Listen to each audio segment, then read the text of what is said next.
Tous les clans orques sont régis par une seule et même loi, la loi du plus fort. Il arrive que la loi du plus rusé se substitue temporairement à celle-ci, mais même lorsqu'un boss particulièrement retors parvient à imposer sa domination sur de plus forts que lui, le statut social de chaque peau verte au sein de sa tribu se résume toujours à une échelle de domination des forts sur les faibles.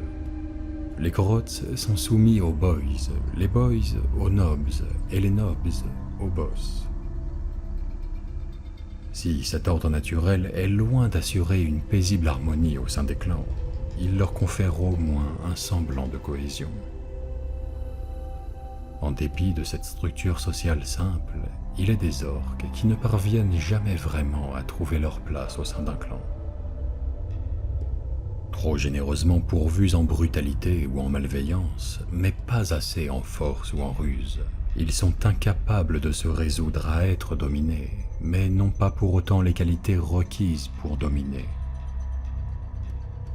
De tels individus entrent fatalement en rébellion contre les conventions, somme toute peu contraignantes, de la société orque, ce qui en soi n'est pas un mince exploit.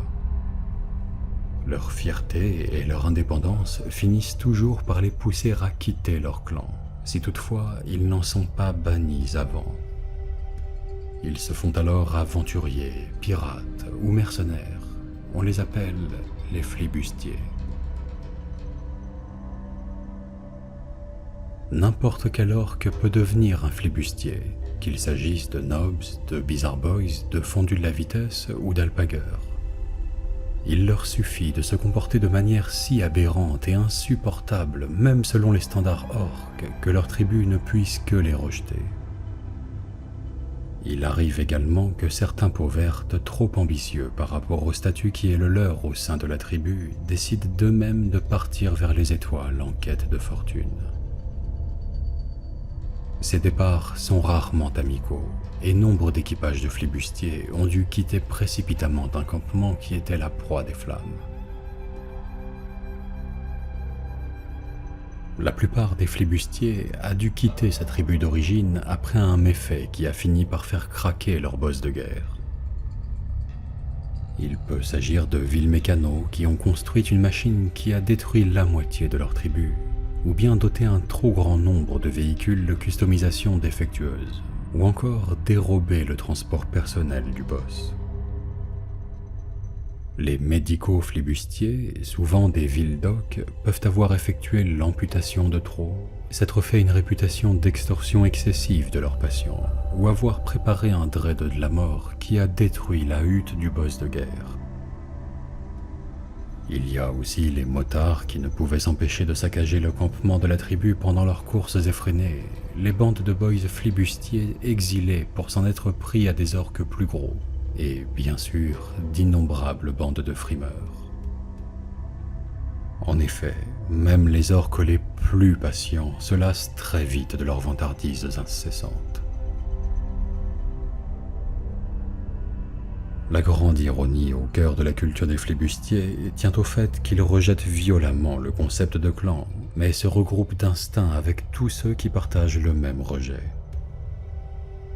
Ainsi, ces camarades de fortune ou d'infortune s'accumulent comme autant de baleines spatiales sur la coque d'un croiseur.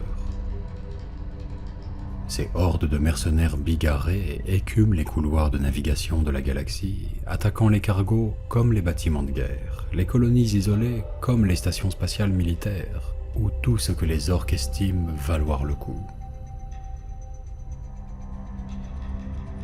Fait singulier au sein de leur espèce, les flibustiers ne se battent pas seulement pour le plaisir. Cela ne signifie pas qu'ils n'aient pas un goût prononcé pour la violence, surtout après de copieuses quantités de grog de champignons, mais ils préfèrent encore le moment où ils reçoivent des espèces sonnantes et trébuchantes après leurs efforts. C'est en partie pour des raisons pratiques. Privés de l'appui de leur tribu, les flibustiers ont besoin de dents pour financer leurs activités. Mais c'est surtout parce que ces peaux vertes sont plus cupides que leurs congénères. Leurs boss qui s'autoproclament capitaines, amiraux ou tout autre titre ronflant qui flatte leur amour-propre commandent par la force d'une part, mais aussi selon deux principes fondamentaux de la piraterie. Premièrement, tant qu'il y aura du butin, leurs gars risqueront moins de contester leur autorité. Deuxièmement, les flibustiers ont l'esprit de compétition et ils cherchent toujours à prouver qu'ils sont les meilleurs. Un capitaine rusé poussera ses gars à se mesurer les uns aux autres plutôt que de se liguer contre lui. Bien entendu, les victimes des flibustiers ignorent tout du code et de la hiérarchie propre à chaque navire spatial, car elles ne voient qu'une horde d'orques vêtus d'accoutrements aux couleurs particulièrement criardes, venus massacrer et piller tout ce qui se trouve sur son passage. Si les équipages de flibustiers ont une apparence extrêmement variée, regroupant tous les parias, désaxés et marginaux qu'ils ont rencontrés au cours de leur voyage, ils offrent tous une seule et même certitude. Croiser leur route n'est jamais agréable.